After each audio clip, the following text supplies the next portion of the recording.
Hello, YouTubers and NFL fans everywhere. This is Matt, the NFL Fanatic, with my Week 11 2014 NFL predictions. Well, last week, I had another solid week. I went over the double-digit mark for the fourth time in the last, 5 weeks. I went 10-3. And now, overall, for the year, I am 94, 52, and 1.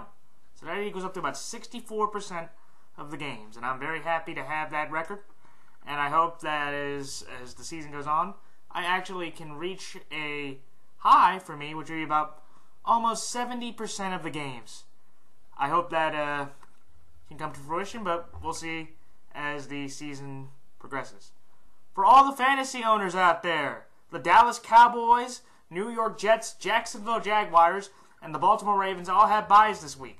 So if you have Tony Romo, Dez Bryant, DeMarco Murray, Michael Vick, Chris Ivory, Eric Decker, Alan Hearns, Blake Bortles, the Jacksonville defense, Justin Forsett, Joe Flacco, the Ravens defense, Steve Smith, if you have any of those big fantasy players, bench them because they are on a bye this week. What an insane Week 10 in the NFL. So many intriguing events occurred that really have shaped the NFL picture more clear, and definitely where there's some things cleared up, there are more questions around. First thing I'll mention real quick is my thoughts on Carson Palmer. Obviously, a very devastating loss for the Arizona Cardinals with having Carson Palmer tear his ACL for the second time in his career. Of course, the more infamous one was back in 2005 when he, in the 2005 AFC wildcard game in the third play, toward, and basically it ruined the Bengals' chances of maybe getting the Super Bowl that year. But I guess the good news for him, he did sign his 3-year, $50 million extension the Friday before, so he has $20 million guaranteed to him, and I do expect him to come back for next year because he definitely has a lot of unfinished business. For the time being with Drew Stanton, I feel confident in Drew Stanton that they can still win the NFC West with Drew Stanton. People are forgetting that Drew Stanton played in 3 games for the Cardinals while Carson Palmer was dealing with his nerve injury. And he played efficient enough to win all those games. And the thing with Stanton is this. He has every aspect around him, maybe besides maybe a little bit of a better running back, to be successful. He has a very explosive offense with guys like John Brown, Larry Fitzgerald, and Michael Floyd leading the way. He has one of the top defenses in the NFL, led by Patrick Peterson, Calais Campbell, Dan White, Tommy Kelly, all those boys, and they're motivated. And I just feel that Bruce Arians has a great hold on this team, and with what he's been able to do with Big Ben, Andrew Luck, Palmer, and now Drew Stanton, he will be able to guide this team through the rest of this year and give the Cardinals their first division title since 2009. So, there's my thoughts on that. And speaking of backups, let me go to the other backup, Mark Sanchez. I was extremely impressed with Mark Sanchez. I thought he did very well. I thought, 322 yards, 2 touchdowns. Even though he did only, complete, about 50% of his passes, he looked the best Mark Sanchez had been ever since probably the 2010 season. I do believe, though, that he did play a weak defense, and just like a majority of Philadelphia's success, this was more of a team effort, because out of those 45 points that were scored, you had a pick 6 and a kickoff return, so you take 14 off. He only put up 31 points, even though I will say that Carolina, I would be very concerned as an Eagle fan for your rushing offense, that you were facing the 23rd ranked rushing defense in the NFL, and you had the 6th leading rusher in the NFL, LaShawn McCoy at 623 yards, and he ran the ball for a grand total of 12 times for 19 yards. So, for Eagle fans, I would be extremely concerned about that, because to be successful in the game, especially for the way they want to, you need to have LaShawn McCoy at least trying to get 100 yards a game to get that balance to allow Mark Sanchez to have play action ability. Let's see. Oh, I need New Orleans and San Francisco. What a finish that was. I feel bad for the Niners fan base due to the fact that Patrick Willis has been put on the IR, and it's very amazing due to the fact that over his entire 07, 08, 9, 10, 11, 12, almost 9-year career, he's only missed 6 games through that span. So that's incredibly consistent and resilient. But I do think the one advantage that you Niner fans do get is to get Alden Smith back. However, I think, Chris Borland, who I've seen make, 35 tackles in the last 2 games, he's showing me enough that he can hold down Willis to spot. I'm not saying he's going to be Patrick Willis because there are very few individuals at linebacker that have a Patrick Willis type impact. He's kind of like a D'Amico Ryans, a younger D'Amico Ryans with that kind of impact. But I feel that you guys will be, good enough to move forward and, trying to get one of the NFC West wildcard spots. And for the ending of the game, I know everybody's talking about Jimmy Graham pushing off, and everybody's going, why would you call that? Parrish Cox flopped. And I agree with that. I do believe that Parrish Cox flopped the majority of the way. However, I just feel that, in today's game, if you want to go by the letter of the law, he did push off. He pushed off Parrish Cox, and they called the penalty. And in some ways, for a lot of old school fans, they appreciate that. For an offensive league that just goes points, points, points, it's good to see the defense finally getting some breaks and allowing the defense to gain some credibility back. I will say, Kenny Vaccaro, that was a terrible bite on the 4th and 10 play. It was almost Ravens-Broncos-esque. I couldn't believe how wide open Michael Crabtree was, but definitely for San Francisco being in the sainthood, you were blessed by the Saints with that play. And yes, I know that was a terrible punt. And one more thing, I will say this.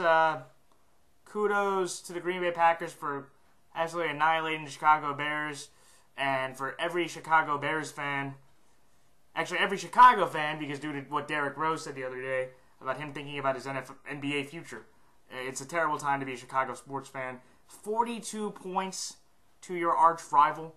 That's irrehensible. That's unspeakable. Especially after you had a bye week. You have been outscored 80-7 in the first half of your last 2 games. Jay Cutler had another 3 turnovers. Brandon Marshall had a pretty good game. He had 130 yards. But Forte only ran for 50 yards, and Alshon Jeffrey had 60. And I am going to tell all the Bears fans that watch my videos say this: Mark Trestman needs to go. Lovie Smith must be salivating and laughing at how Mark Trestman has ran this Bears team, because there is no more bearing down in Chicago with that defense. That defense is just like Swiss cheese, so many holes. Especially with some of the plays where I saw man, zone, cover 2. You saw all these different defenses. And I think that Mark needs to go. And so does Jay Cutler. Jay Cutler, for a 9-year veteran, playing that bad still, it still has to make you wonder why you gave him that extension. So that's my thoughts on all, the big stories of last week. Time for my picks. Tomorrow night, in a playoff elimination game, when the 5-4 Buffalo Bills go to the 5-4 Miami Dolphins, I'm going to take the Miami Dolphins. And then on Sunday, when the 4-5 Minnesota Vikings go to the 3-6 Chicago Bears, I'm going to take the Minnesota Vikings. When the 4-5 Houston Texans go to the 6-3 Cleveland Browns, I'm going to take the Cleveland Browns. When the 6-3 Seattle Seahawks go to the 6-3 Kansas City Chiefs, I'm going to take the Seattle Seahawks. When the 3-6 Atlanta Falcons go to the 3-6-1 Carolina Panthers, I'm going to take the Atlanta Falcons. When the 5-3-1 Cincinnati Bengals go to the 4-5 New Orleans Saints, I'm going to take the New Orleans Saints. Sorry about that. When the 1-8 Tampa Bay Buccaneers go to the 3-6 Washington Redskins, I'm going to take the Washington Redskins. When the 7-2 Denver Broncos go to the 3-6 St. Louis Rams, I'm going to take the Denver Broncos. When the 5-4 San Francisco 49ers go to the 3-6 New York Giants, I'm going to take the San Francisco 49ers. When the 0-9 Oakland Raiders go to the 5-4 San Diego Chargers, I'm going to take the San Diego Chargers. When the 7-2 Philadelphia Eagles go to the 6-3 Green Bay Packers, I'm going to take the Green Bay Packers. When the 7-2 Detroit Lions go to the 8-1 Arizona Cardinals, I'm going to take the Arizona Cardinals.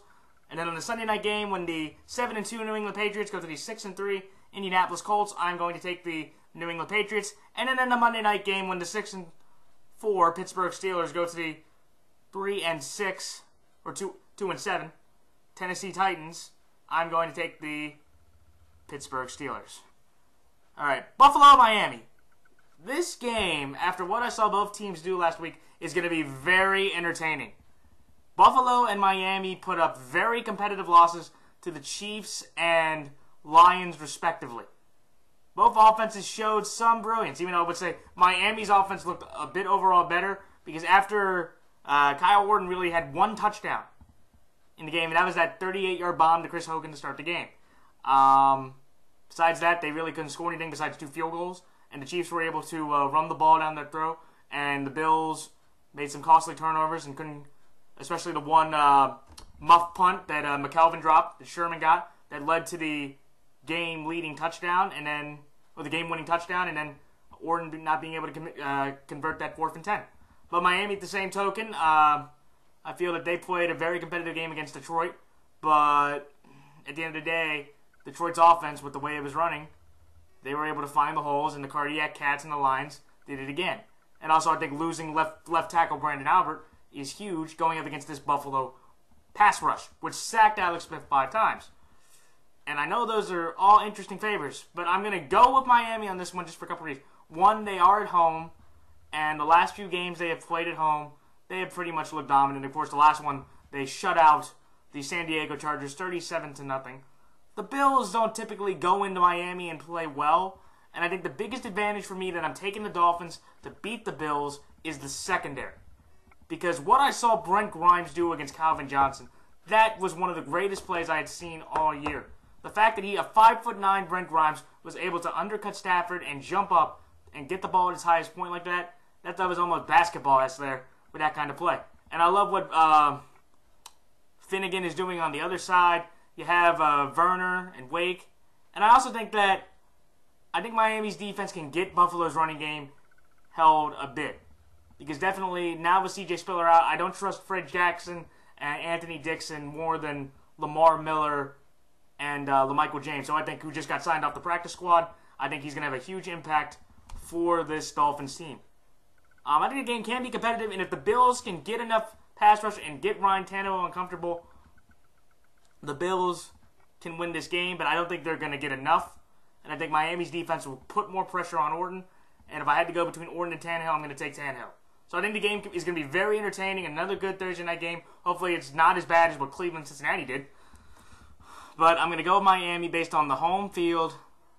They have the better quarterback. They have the better overall receivers. And Buffalo has to face the harder secondary, which for Kyle Orton, that's no bueno. So that's why I'm going to take the Dolphins over the Bills. Minnesota at Chicago. This was really awkward for me because I look at Chicago on paper against this Minnesota team and say they have a far better offense to work with than Bridgewater and company have. But the Vikings, though, just have a much better defense, and that's what I'm going to go with. I think the Minnesota Vikings defense can hold this Chicago offense enough because Bridgewater, with the way he's been playing over the last couple of weeks, he was able to get through a Jim Haslett defense the week before, their bye, that pretty much dominated the Cowboys. And Teddy Bridgewater was able to have a nice, solid game. And I definitely think that with the way Chicago's defense is playing, they're not really having that much heart with themselves. And I feel that Zimmer's team at least has some heart. And I feel that Chicago, even if they put up 20, 30 points, I expect the Vikings to put up 35, 40 points.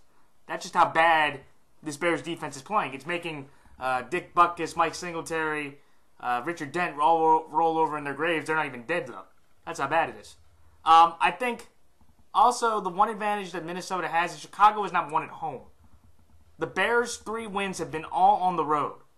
So where you would think, going into Soldier Field would be that bad of maybe a home field advantage, it's not.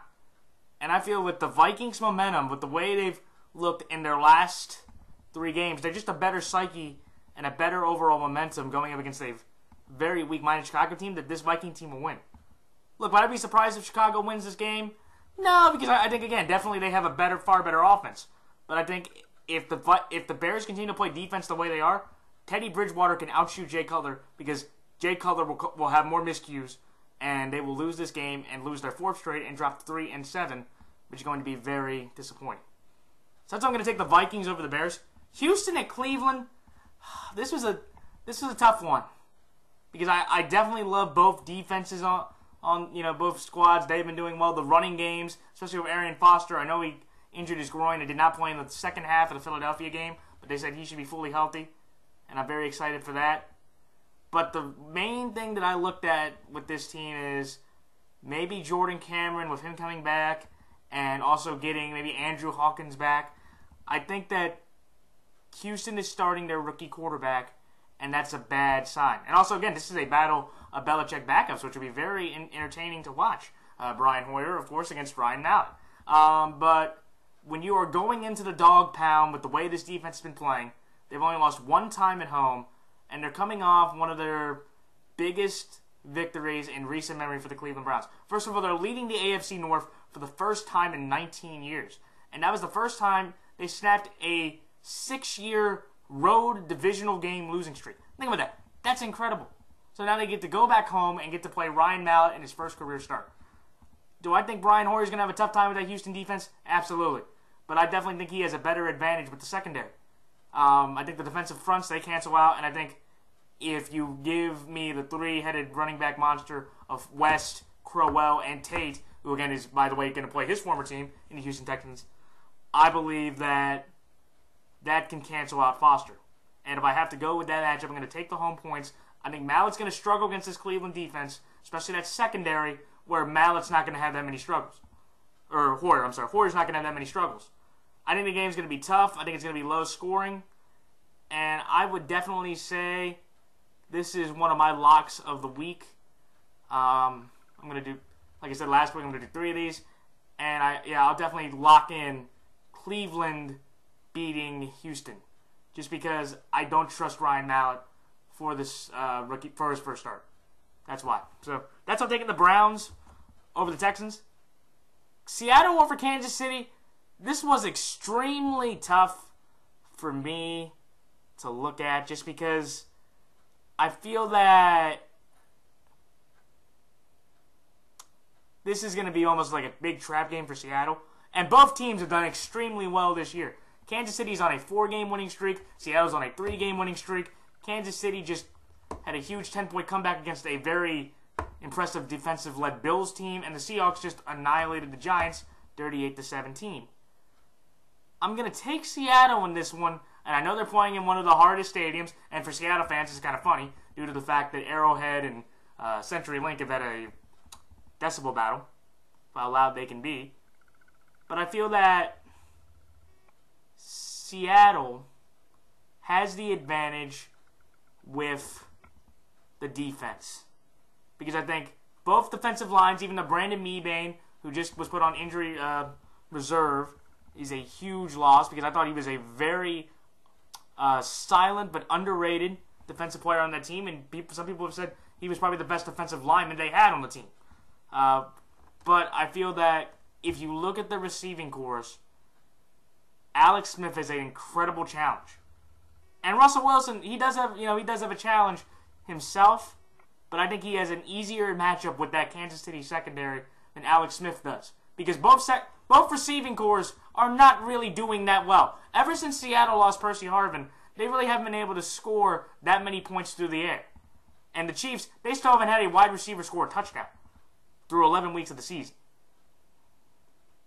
But I'm going to go with Seattle just because I think Alex Smith, he does have some, mobility in him, but Seattle uses Russell Wilson just like Marshawn Lynch. And I think the combination of those two running through that Chief defense will be enough that KC won't be able to counter, and I don't think Alex Smith will be able to get enough down the field with his arm to win this game. I think it's, again, this is going to be extremely a competitive game, but Kansas City has a great shot to win, especially with them at home. I'm going to take the Seahawks based on the secondary matchup that Alex Smith has to face. Russell Wilson doesn't have to face that good of, that good of a secondary, but he's not playing well with the receivers. But I think Seattle's secondary can shut down Smith enough that they can focus on Charles, and they'll limit Charles for Seattle to win this tough defensive game. I'm taking Seattle over Kansas City. Atlanta at Carolina. I'm going to take Atlanta in this one just because Carolina is deflated. Carolina has looked terrible They've lost now 4 straight. They're 3-6-1. They got blown out in their last 2 games. Cam Newton threw another 3 interceptions, and you feel bad for all Panthers fans. But here's the worst part. The Atlanta Falcons, with how bad the NFC South is, they are just 1 game back of the New Orleans Saints for first place in that division. And if they win that game and the Bengals beat the Saints, the Atlanta Falcons get first place in the division due to the fact that they would be 4-0 in the division. It's downright frustrating to me to look at that division because I'm seeing the 2009 NFC West written all over it. How can the Atlanta Falcons, who going into Tampa, had lost 5 straight games, and now with just 2 division wins, they're back in first place in the NFC South? Unbelievable.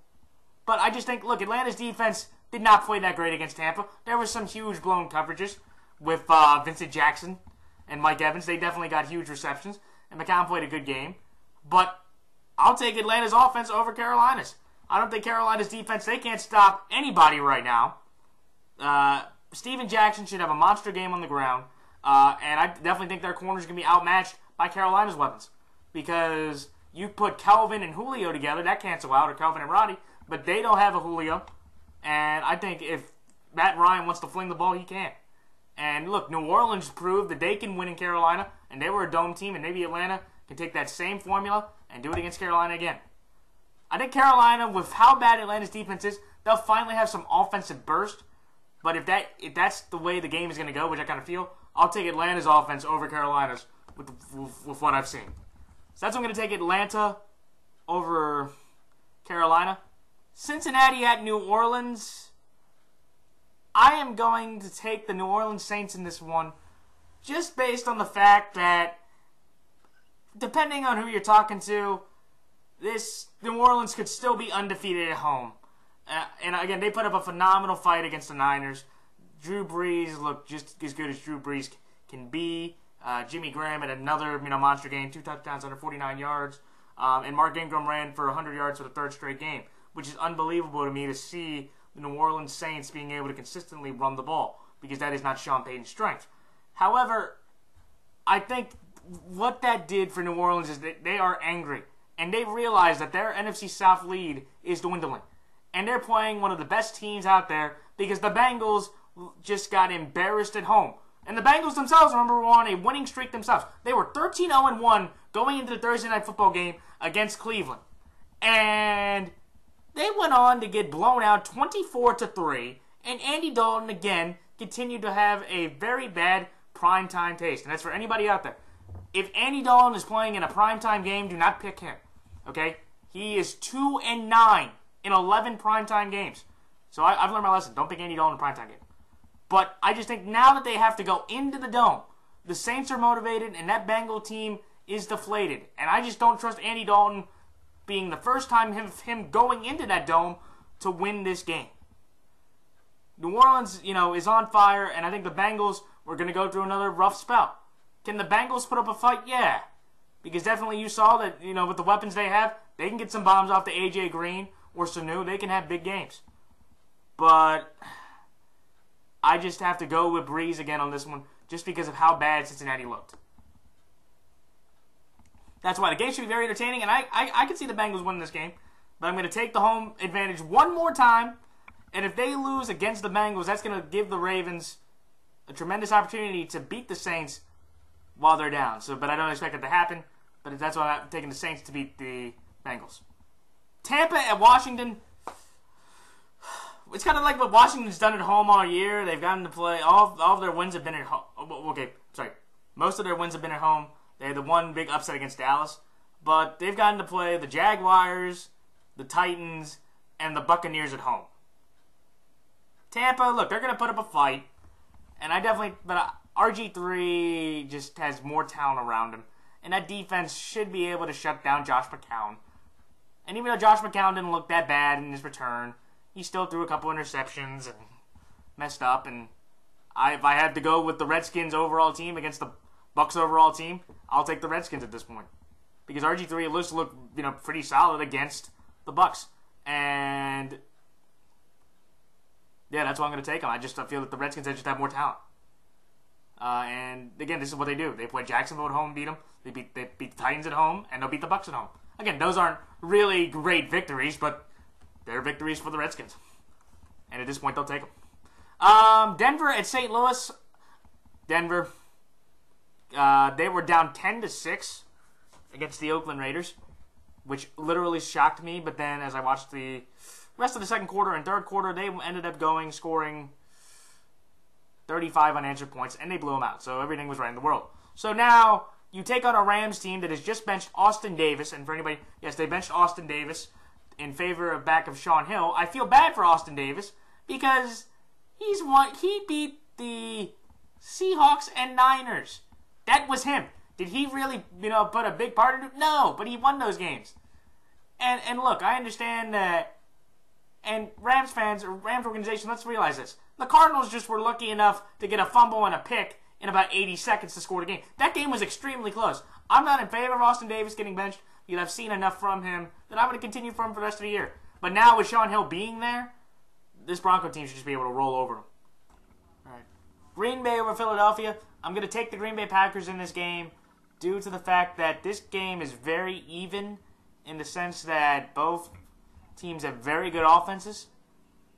But I'm going to take the Packers based on the fact that it's Rodgers versus Sanchez.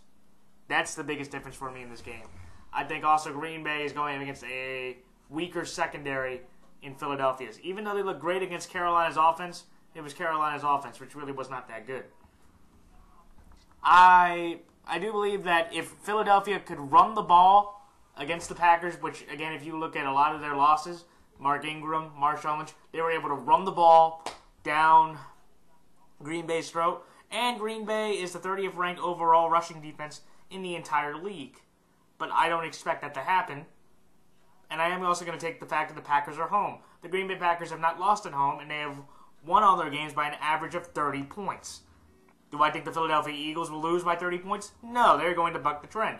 But if I have to go with this Packers and Eagles game, which will be a very high-scoring offensive game, I know Chip Kelly likes high offensive scoring games because that's his specialty. But if you give me Rodgers in a shootout or Sanchez in a shootout, I'll take Mark Sanchez. So that's what I'm taking Green Bay. The San Francisco 49ers over the New York Giants. The reason why I'm taking San Francisco is this. The New York Giants running defense got gashed by Marshawn Lynch in a tremendously bad way. I feel that definitely with Frank Gore and Carlos Hyde, they can definitely do the same thing.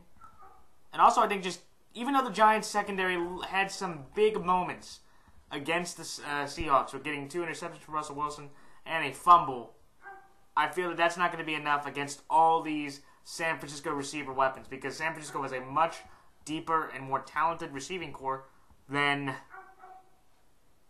the Seahawks do. And also I just feel that the Giants just really can't get anything low together. The only bright spot that I've seen is Odell Beckham Jr. has become a really solid pick for this Giant team, and he is going to be a tremendous help to this offense once Victor Cruz gets back from injury. But I'm going to take the Niners in this one just because I trust the defense enough, even with Alden and Borland, that they can get through to this Giant offense, and I just don't expect the Giants to move that much against the San Francisco defense. Jennings is still out, I think, and that's a problem. And San Francisco has a lot of confidence and momentum. The Giants don't. And that's enough for me to take the Niners to win. Oakland and San Diego. San Diego is 5-4, even though they have lost 3 straight, and their last game was a 37-0 shellacking for the Miami Dolphins. This is San Diego. They've won at least 5 games. Even though the last game they played against Oakland, they only won by 3 points. Actually, this was the game where they started to slide, because that's their last win, actually. So, now with San Diego being at home and the Oakland Raiders still being winless, I'm going to take the Chargers just based on the fact that they just have talent. The Raiders don't. The Chargers have something to play for. The Raiders don't. The Chargers are at home. The Raiders aren't. The Chargers should be able to score. The Raiders can put up a fight, but they won't win. And I would definitely say San Diego over Oakland would be my second lock of the week. Again, that might be a cheap lock, but I'm just feel that much confident. Even though San Diego has done really bad last few weeks, they should be able to beat the Raiders. Because everybody has been able to beat the Oakland Raiders. All right, so that's on taking the Chargers over the Raiders. Arizona over Detroit, and this is my last lock of the week. So again, just to reiterate, my 3 locks of the week are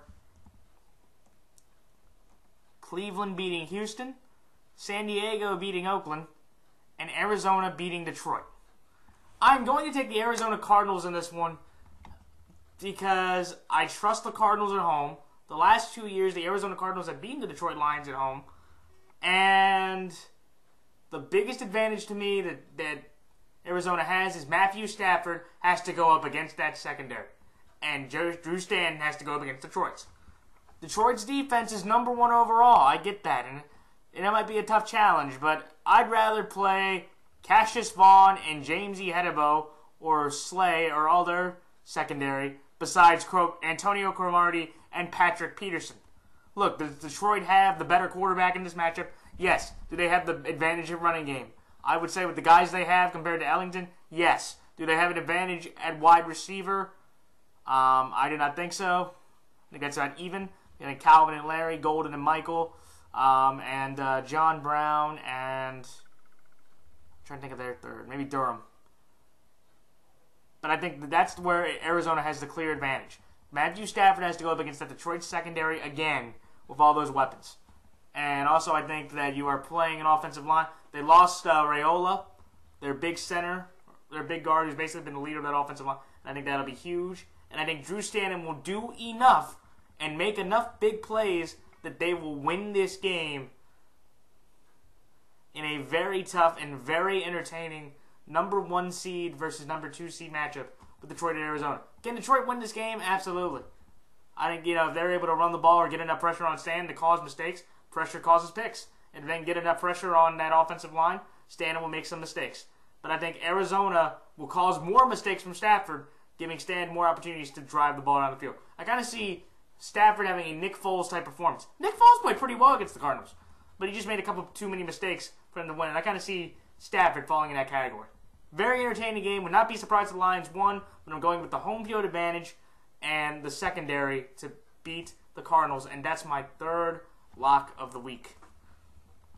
New England and Indianapolis, this is the game of the week for me. Sunday Night Football, Brady, Luck. You got 2 of the best quarterbacks in the game right now going at it. 2 of the best offenses, 2 of the hottest teams. And this is a big advantage for Indy because this is the first home game Andrew Luck has had in the Brady-Luck series. However, at the same time, Andrew Luck has got blown out by the New England Patriots the last 2 times they've played each other. And I will say this, I think Andrew Luck, he probably has learned a lot from his time and looking at the film of him in the last 2 years, but he's still not going to be able to win. Brady and them have been rested. Belichick and them don't usually lose after a bye. Even though this is going to be a huge task for New England because they have not won in Indy since 2007. So, I will say that, but I feel that New England has enough talent, enough secondary, and with Andrew Luck throwing 9 interceptions compared to Brady's 3, even though Tom Brady has thrown 22 touchdowns to Andrew Luck throwing 26, so it's about even. I think Brady trumps Luck one more time in probably the most competitive game of the series. And I think if Luck wins this one, this could be the turning point. And then you could finally say Andrew Luck has finally gone over the Brady Creek because he really hasn't gotten over that hump because the last time we saw Luck take on Brady, they got blown out in the divisional round. And Andrew Luck threw 4 interceptions in the game, which really didn't help his cause. I think the game can be very competitive, but I'm going to take New England. They have more experience with their quarterback. And I think that the secondary, again, just kind of like with Arizona, that's going to be the difference. I think Andrew Luck going against Revis and Browner is going to be a much tougher challenge, especially with the way Peyton Manning looked. I think Andrew Luck can look just the same or even worse in those situations. I think the game will be very competitive, but I'm going to take the Patriots to win. And finally, Pittsburgh and Tennessee. This was extremely interesting for me because Pittsburgh just lost to the New York Jets. Think about that. The New York Jets have 1-8, beat the Pittsburgh Steelers who were 6-3. One of the best offenses in the NFL lost to one of the worst. Michael Vick was able to outplay Ben Roethlisberger with that talent. And everybody in Pittsburgh's going, well, it was Justin Bieber, man. He was a Cameron Hayward and Bruce Gronkowski at the Bible study. It wasn't Bieber's fault. Your team the Pittsburgh Steelers fell in the trap. They thought that the Jets were going to suck and they weren't going to be motivated. That was the exact opposite of what happened. And I feel that definitely they were exposed, or they definitely have another eyesore on their record. Because think of it, Tampa has not won a game since they beat Pittsburgh, and the Jets hadn't won a game since opening day until they beat Pittsburgh. But they are playing a Tennessee team that just got obliterated by the Ravens. Well, maybe not obliterated. We beat them by 14. But the defense can get after that Tennessee offensive line. The Tennessee offensive line is giving up a lot of sacks, a lot of hits, and I don't think Mettenberger going up against a Dick LeBeau defense, that's not a good matchup because Dick LeBeau is very dominant against rookie quarterbacks, and I'm going to take that with me to the bank for the Steelers to get some redemption and some face back by beating this Titan team. Can the Titans put up a fight? Well, after what the Jets and Bucks did, I'll say yeah, but I think Pittsburgh now has another shot at reality looking at them in the face, and I feel that they're going to right their wrong by appropriately annihilating this Titan team. Even though last year, I remember the Titans actually beat the Steelers by a field goal, so I know Pittsburgh also wants revenge for that. So those are my thoughts on all the games this week on my picks. Like, comment, rate, subscribe, and that's it. So best of luck to all players, all teams, all fantasy players, and all fellow prognosticators. And until next week, this is Matt, the NFL Fanatic, signing off. Till then, so long.